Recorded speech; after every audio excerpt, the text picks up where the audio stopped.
Hello friends, स्वागत है आप सभी का हमारे इस यूट्यूब चैनल जिसका नाम है एडिसन, जहां मिलेगी आपको एजुकेशन की मेडिसिन। तो गाइज आज हमारा यूनिट थर्ड का पार्ट थर्ड है, जहां पे आज हम अपने यूनिट थर्ड भी फिनिश कर लेंगे और देखते ही देखते हम 3 यूनिट्स यूटी खत्म कर लेंगे और आने वाले दिनों में हम अपनी आने वाले वीडियोस भी खत्म कर लेंगे और हमारे 1500 क्वेश्चंस खत्म हो जाएंगे और आप लोग एक अच्छे कॉलेज में एडमिशन भी ले लेंगे। बस भरोसा बनाए रखिए और प्रैक्टिस मेरे साथ करते रहिए। सो स्टार्ट करते हैं आज अपना यूनिट थ्री का पार्ट थ्री। एक सेकेंड, यूनिट थ्री का पार्ट थर्ड स्टार्ट करेंगे आज हम लोग। ठीक है, यूनिट थ्री का नेशनल इनकम जो कि पार्ट थर्ड है और आज की ही वीडियो में हम लोग क्या करेंगे, इस यूनिट को भी समाप्त कर देंगे। ओके, एक सेकेंड। सो स्टार्ट करते हैं हम लोग। कहाँ पे थे? तो ये मेरे सारे के सारे आपके हैंडल्स हैं, यूट्यूब, इंस्टाग्राम, टेलीग्राम, व्हाट्सएप और ये मेरा इंस्टाग्राम पर्सनल। ओके, तो हम लोग स्टेटमेंट वाले क्वेश्चंस कर रहे थे, तो आज भी हमें वही करने हैं जिसमें बताना है कि आपको चार तरह के इसमें ऑप्शंस होते हैं। पहला ऑप्शन जहां पे दोनों स्टेटमेंट सही हो, दूसरा ऑप्शन जहां पे दोनों स्टेटमेंट गलत, तीसरा ऑप्शन ऑप्शन 1 सही ऑप्शन 2 गलत और चौथा ऑप्शन जहां पे स्टेटमेंट 1 गलत और स्टेटमेंट 2 सही।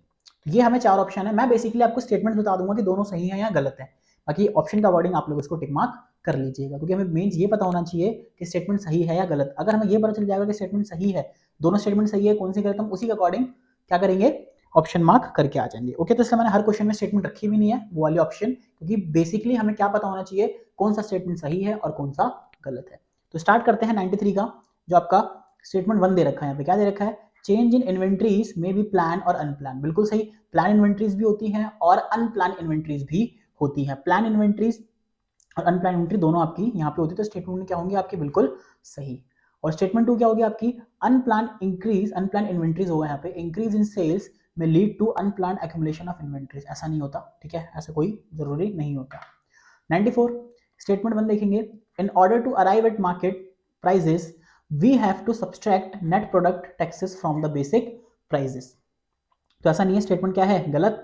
स्टेटमेंट 2 देखिए, net product taxes is the difference between product tax and product subsidies. तो ये आपका स्टेटमेंट क्या है, ये स्टेटमेंट आपका सही है, क्योंकि जो नेट प्रोडक्ट टैक्सेस निकालते हो कैसे निकालते हैं, प्रोडक्ट टैक्सेस में से माइनस कर देंगे प्रोडक्ट सब्सिडीज को। नेट तभी आएगा क्योंकि जब भी हम उसमें से माइनस करेंगे।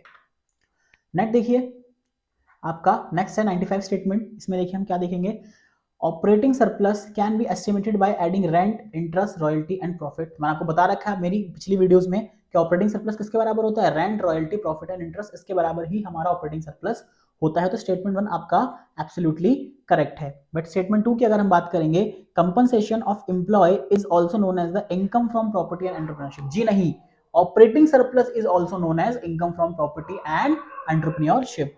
वो थोड़ी डॉग्स की आवाज आ रही है तो उसको इग्नोर करना, बट कंपनसेशन ऑफ एम्प्लॉय को ये नहीं बोलते हैं। तो ये स्टेटमेंट आपके सरासर गलत है। नेक्स्ट आ जाइए, स्टेटमेंट 1 दे रखी है आपकी, gross domestic product always exclude the value of intermediate goods. क्या ऐसा होता है या नहीं होता, ग्रॉस डोमेस्टिक प्रोडक्ट में हमेशा इंटरमीडिएट वैल्यू की क्या कर देते हैं, उसको एक्सक्लूड करते हैं। बिल्कुल सही। Statement 2, the value of intermediate consumption is nothing but the gross total value of intermediate goods. ये भी आपका क्या है, पूरी तरीके से सही है। दोनों का मतलब यहाँ पे सेम होता है। 97, circular flow of income can only be true for a 2 sector economy model. ऐसा जरूरी नहीं है, सर्कुलर फ्लो 2 सेक्टर भी होता है, 3 सेक्टर भी होता है, 4 सेक्टर भी होता है, ठीक है, बट हमारे सिलेबस में 2 सेक्टर है तो हम पढ़ते सिर्फ उसको 2 सेक्टर है, तो ऐसा जरूरी नहीं कि सिर्फ 2 सेक्टर हो। तो स्टेटमेंट 1 आपका एब्सोल्युटली गलत है। स्टेटमेंट 2 की बात करेंगे तो स्टेटमेंट 2 क्या है आपका, real flow consist of a flow from factor services from household to firms and the reverse flow of goods and services from firm to household. तो मैं आपको बताया था बच्चे, जो रियल फ्लो होता है उसमें सिर्फ और सिर्फ गुड्स एंड सर्विसेज का फ्लो होता है between house hold and firm. इसमें मनी का इन्वॉल्वमेंट कहीं से भी नहीं होता, और इसी का अपोजिट जहां मनी का फ्लो होता है वहां पे गुड्स का इन्वॉल्वमेंट नहीं होता। तो स्टेटमेंट 2 आपकी एब्सोल्युटली क्या है, सही। नेक्स्ट आ जाइए, फिर बात करेंगे स्टेटमेंट 1 नेक्स्ट क्वेश्चन की, consumer goods are final goods whereas intermediate goods are capital goods. क्या ऐसा जरूरी होता है, नहीं, जरूरी नहीं होता ऐसा। कंज्यूमर गुड्स को फाइनल गुड्स बोल सकते हैं, बट इंटरमीडिएट गुड को कैपिटल गुड बोले ऐसा जरूरी नहीं है। ये डिपेंड करता है हमारे एंड यूज पे, एंड ये वाला एंड, कि एंड में उसका यूज कौन कर रहा है। Statement 2, Apple iPhone 12 is a durable final good for mister Rahul. बताइए सही होगा कि नहीं, बिल्कुल सही होगा, क्योंकि आपका जो ड्यूरेबल फाइनल गुड्स क्या होते हैं, जो आपके सालों साल चलते हैं। मान लो अगर एक आपने फोन लिया तो कम से कम 2-3 साल 4 साल तो चलाओगे, ये तो है नहीं सिर्फ एक साल में खत्म कर दोगे इसको, ठीक है। Statement 1, all capital goods are producer goods but all producer goods are not capital goods. ये स्टेटमेंट बिल्कुल अपने आप में सही है कि सारी की सारी जो कैपिटल गुड्स होती हैं वो प्रोड्यूसर गुड्स होती हैं, बट सारे के सारे प्रोड्यूसर गुड्स कैपिटल गुड्स नहीं होते हैं। ओके, स्टेटमेंट 2 की बात करेंगे, capital goods are intermediate goods as they are used in the further production process. तो क्या ऐसा है? ऐसा जरूरी नहीं। देखो कैपिटल गुड्स और इंटरमीडिएट गुड्स तो नहीं होते, ठीक है, तो इंटरमीडिएट गुड्स तो नहीं होते, लेकिन हाँ फर्दर प्रोडक्शन के लिए यूज जरूर होते हैं। तो यहाँ पे इसलिए ऑप्शन क्या हो गया, ये गलत हो गया। ठीक है, नेक्स्ट आ जाइए 100। तो अपने 100 क्वेश्चन हम आज अभी पूरे कर लेंगे इसके। Statement 1, depreciation has nothing to do with the efflux of time. कैसा होता है? नहीं। Statement 2, obsolescence be it expected और unexpected is a component of depreciation. Obsolescence हमेशा एक्सपेक्टेड और अनएक्सपेक्टेड दोनों अलग अलग होते हैं। वही अगर एक्सपेक्टेड होगा तो ही डेप्रिसिएशन होगा, अनएक्सपेक्टेड कैपिटल लॉस होता है। ठीक है, तो यहाँ पे ये स्टेटमेंट भी क्या हो जाएगी, गलत 100 की। नेक्स्ट आ जाओ 101। Statement, LED lights imported by an importer are intermediate goods, क्योंकि आगे बेचेगा उसको, तो ये बिल्कुल सही है। Next statement 2, white board, projector, AC, furniture purchase by an coaching centre are example of final goods, क्योंकि भैया वो उसको आगे बेचेगा थोड़ी, वो तो अपने काम के लिए ले रहा है, तो ये क्या होगा, उसका फाइनल गुड्स होगा। तो ये बिल्कुल सही है। Next statement 1, expenditure on maintenance of a building is an intermediate expenditure by bank. तो क्या होगा इसका, ये भी स्टेटमेंट बिल्कुल सही है। जो मेंटेनेंस बिल्डिंग होगी इंटरमीडिएट होगी। ठीक है, statement 2, intermediate goods are not included in national income, only final goods are included. ये भी अपने आप में बिल्कुल सही। इंटरमीडिएट गुड्स को हम क्या कर देते हैं, माइनस कर देते हैं, जिससे डबल काउंटिंग की सिचुएशन ना क्रिएट हो जाए। नेक्स्ट देखेंगे statement 3, imputed value of all goods and services produced for self consumption is included in the estimation of national income। तो imputed value जो होती है सेल्फ कंजम्पशन की, वो क्या इंक्लूड करते हैं, नहीं करते? ऑब्वियसली करते हैं। ठीक है, लेकिन सपोज करो मान लो आपके ब्रेड पकौड़े की दुकान है, आपने 50 ब्रेड पकौड़े बनाए और 10 तो खुद ही खा लिए, भैया 10 के पैसे भी आपको इंक्लूड करने पड़ेंगे उसमें नेशनल इनकम में। तो 103 का जो पहला स्टेटमेंट है बिल्कुल अपने आप में क्या है, सही है। लेकिन वैल्यू ऑफ आउटपुट क्या होता है, value added minus intermediate goods, नहीं उल्टा है यहाँ पे। ठीक है, वैल्यू एडेड बराबर होता है, वैल्यू एडेड बराबर होता है value of output minus intermediate consumption. Okay, ये होता है यहाँ पे। तो ये स्टेटमेंट भी क्या है आपकी, ये स्टेटमेंट गलत है। Next statement, stocks always remain unchanged while flow में इंक्रीज और डिक्रीज। जो स्टॉक अनचेंज रहते हैं और जो फ्लो होते हैं वो इंक्रीज और डिक्रीज हो सकते हैं। कैसा होता है, ठीक है भाई, स्टॉक होता है जो आपका अनचेंज होता है, मतलब चेंज नहीं कर सकते उसको जल्दी, लेकिन फ्लो जो होता है वो इंक्रीज डिक्रीज हो सकता है। तो जैसे मान लो बोला कि भैया 1 जनवरी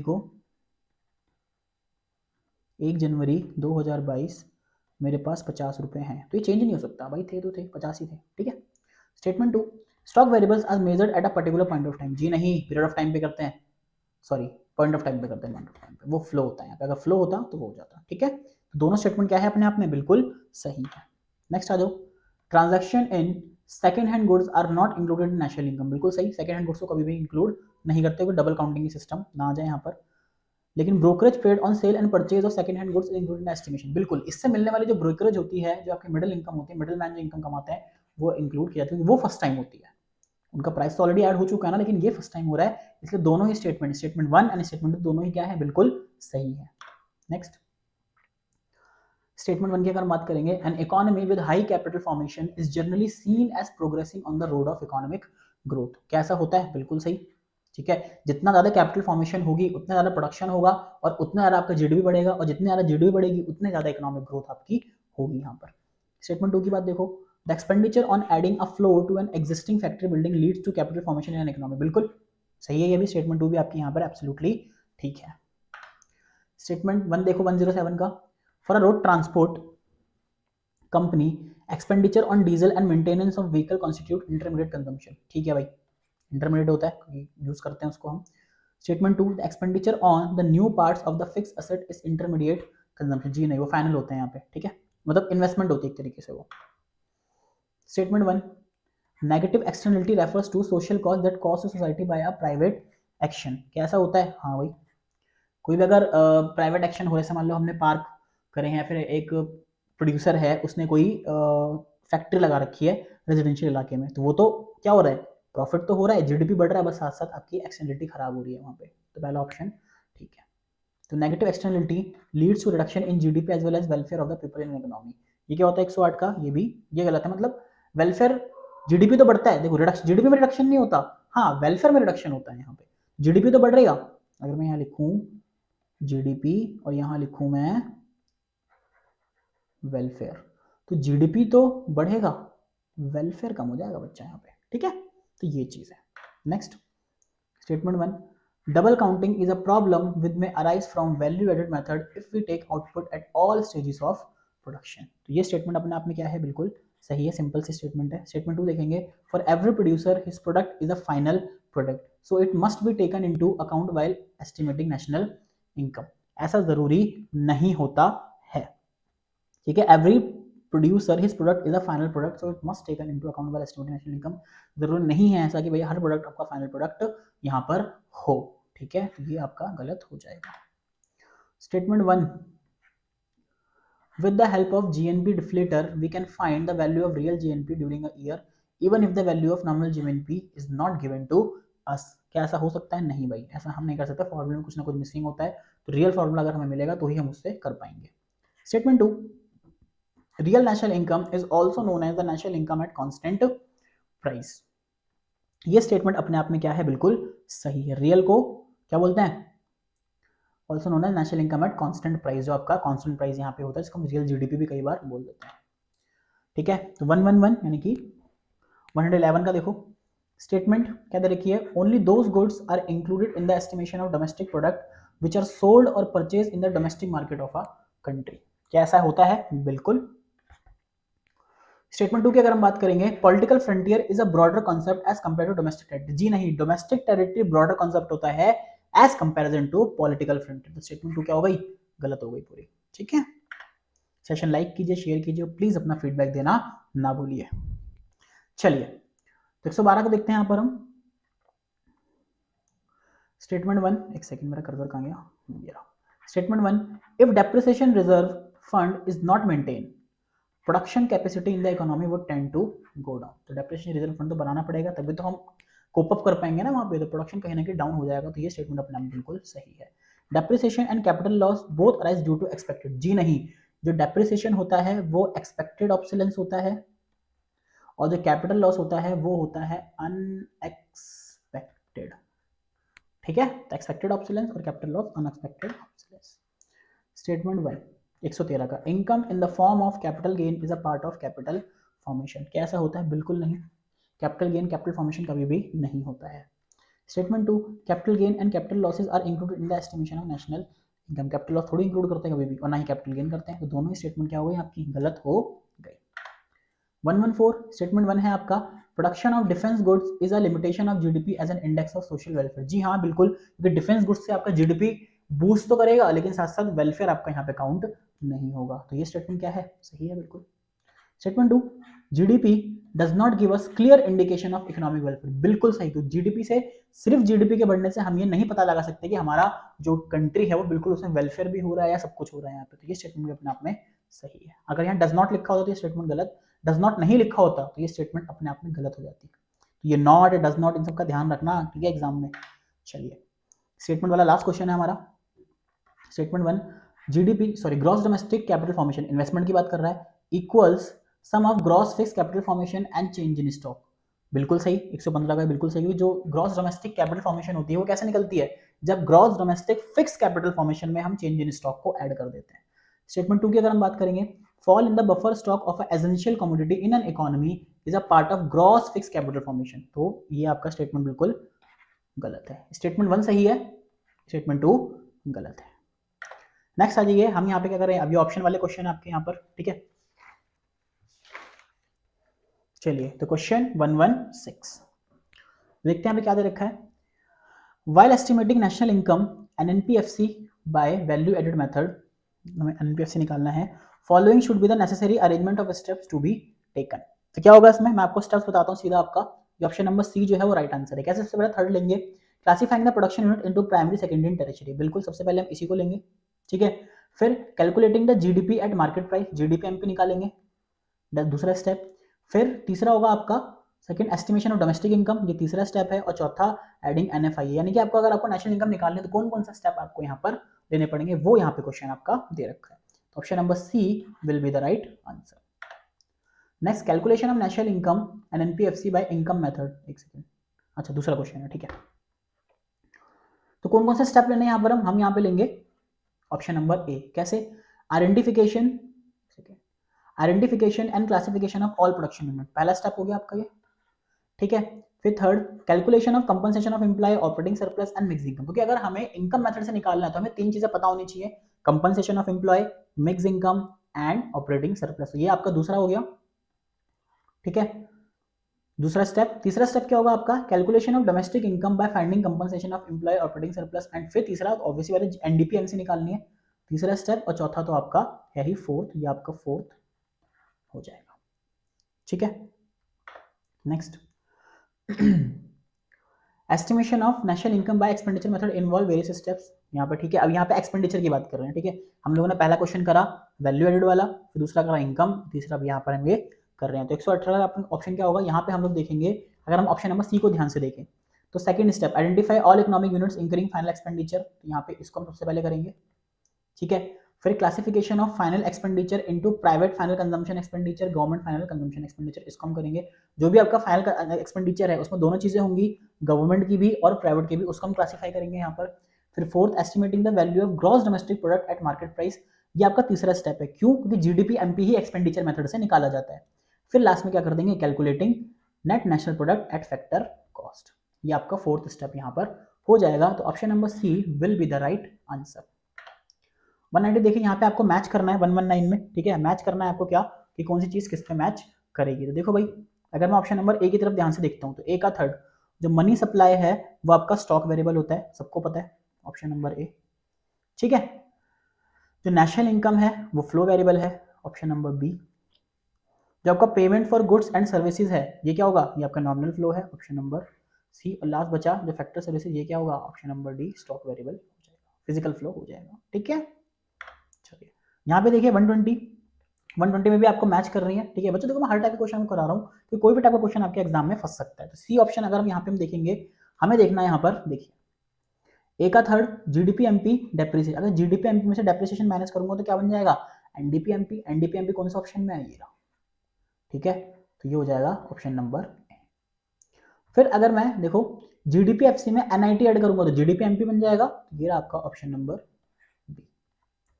फिर सी का सेकंड एनएनपीएफसी में से एनएफआई अगर मैं माइनस करूंगा तो क्या हो जाएगा? एनडीपीएफसी हो जाएगा, ठीक है। सी का क्या है? सी का सेकंड है नेट फैक्टर, सी का सेकंड एनडीपीएफसी, ये होगा, सी का फर्स्ट होगा, ठीक है, ये होगा। ये छोड़ दो, अभी इस ऑप्शन को छोड़ दो, इसके अकॉर्डिंग करेंगे। अगर मैं एनएनपीएफसी में नेट फैक्टर इनकम माइनस कर दूंगा तो ये बन जाएगा मेरा सी ऑप्शन, ठीक है। और लास्ट में जीएनपीएमपी आपका ये आएगा, ठीक है, प्लस डेप्रिसिएशन, बिल्कुल, ठीक है भाई। ऑप्शन थोड़ा वहाँ पे गलत है, आपको इसके अकॉर्डिंग देख के टिक मार्क करना है।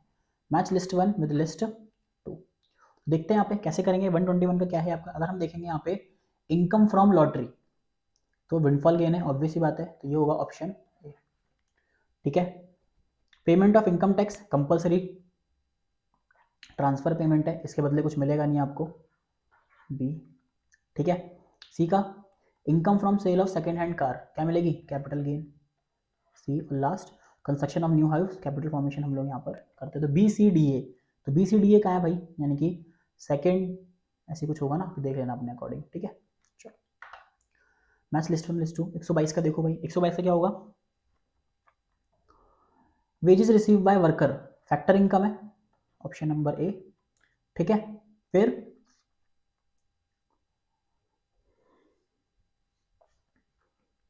ठीक है, ठीक है। तो फिर देखिए gift hamper by Fossil watches, ये क्या होगा? ये होगा ट्रांसफर इनकम, ठीक है। फिर Honda city purchase by Aman, final good होगी आपकी। और लास्ट आपका बचा है बी, आपका हो जाएगा, ठीक है। तो ऑप्शन नंबर बी यहाँ पर सही होगा। फिर से आपका मैचिंग आ गया यहाँ पे, ठीक है। तो 123 का आंसर क्या होगा आपका? देखो designer shirt purchase by Sanya, semi durable consumer good, क्यों? क्योंकि ये आपका क्या कहलाएगी, ये आपकी कहलाएगी कि भैया कपड़े जो होते हैं कुछ ही साल चलते हैं ना, 1 साल 1.5 साल, हद मार के 2 साल, या तो हम मोटे हो जाते हैं या फैशन चेंज हो जाता है, ठीक है। फिर देखो सोनी टेलीविजन परचेज बाय मनन, तो बी का क्या होगा, बी का होगा ड्यूरेबल कंज्यूमर गुड, भैया टीवी तो चलता है सालों साल, ठीक है। Bread purchase by a bakery shop, क्या होगा, सिंगल यूज प्रोड्यूसर गुड्स, और last single use consumer good, तो ये आपका आ जाएगा बी डी ए सी। यहाँ पे फिर से मैचिंग करेंगे, ठीक है, मैच लिस्ट तो करना है हमें क्या, देखो टोटल मनी इसका बी ऑप्शन होगा, इसको आप देख लेना एक बार, बी ऑप्शन इसका राइट आंसर होगा, ठीक है। मैच लिस्ट 1 विद लिस्ट 2, देखते हैं।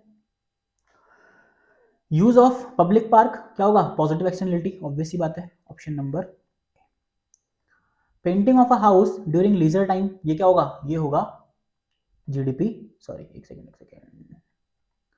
ये नॉन मॉनेटरी एक्सचेंज, ठीक है, ये होगा बी, ठीक है।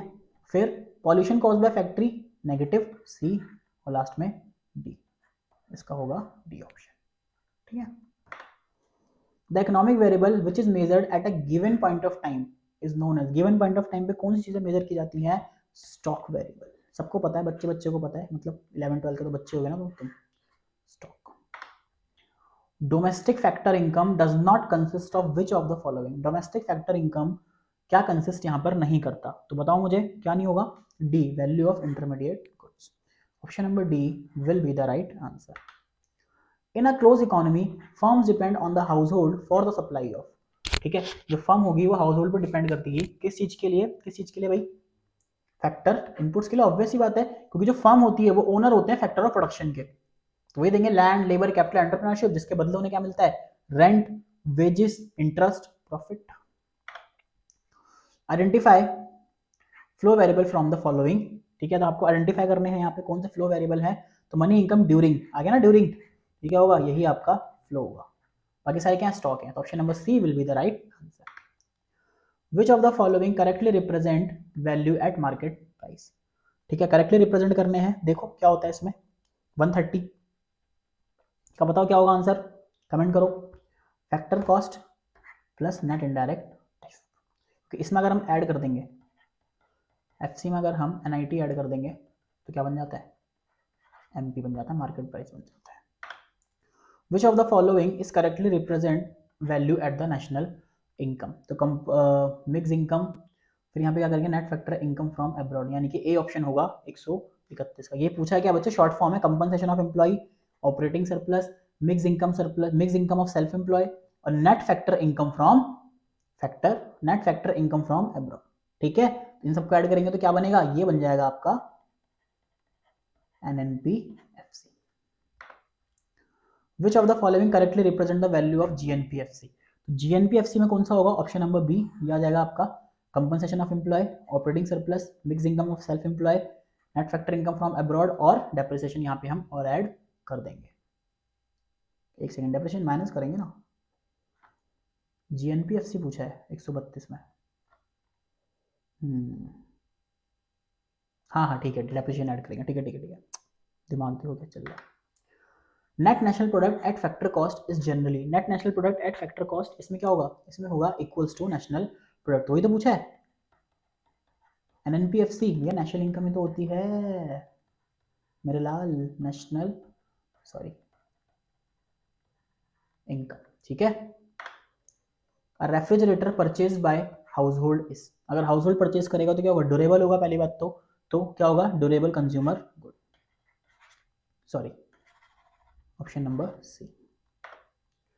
Rate of increase in per capita income depends upon, ठीक है, क्या होगा यहाँ पर, rate of change in both national income and population, पर कैपिटा इनकम अगर इंक्रीज होगा तो नेशनल इनकम भी बढ़ेगा और पॉपुलेशन भी बढ़ेगी, ऑब्वियस सी बात है, ठीक है।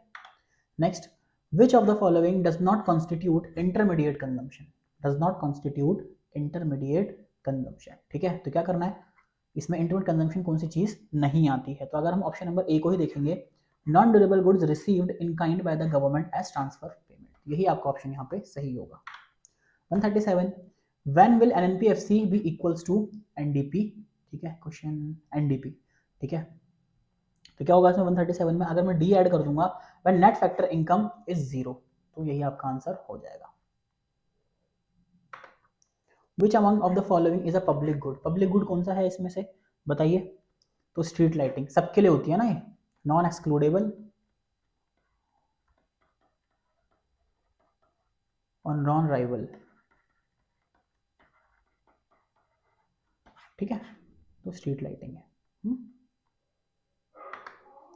विच of the following is a factor income from Indian resident, इसमें से कौन सी हो सकती है फैक्टर इनकम, भी देखेंगे अगर हम only second, rent rent receive by Indian on the binding rent to the foreign embassy in India, तो ऑप्शन नंबर बी क्या होगा यहाँ पे राइट आंसर होगा। Identify which of the following is not a precautions to be taken into account while estimating national income by product method, product method मतलब क्या होता है आपका वैल्यू एडेड मेथड, ठीक है, तो 140 का क्या होगा ऑप्शन नंबर 140 का होगा option number D, own account production of fix capital not to be include, okay, तो ये हो जाएगा आपका नेक्स्ट।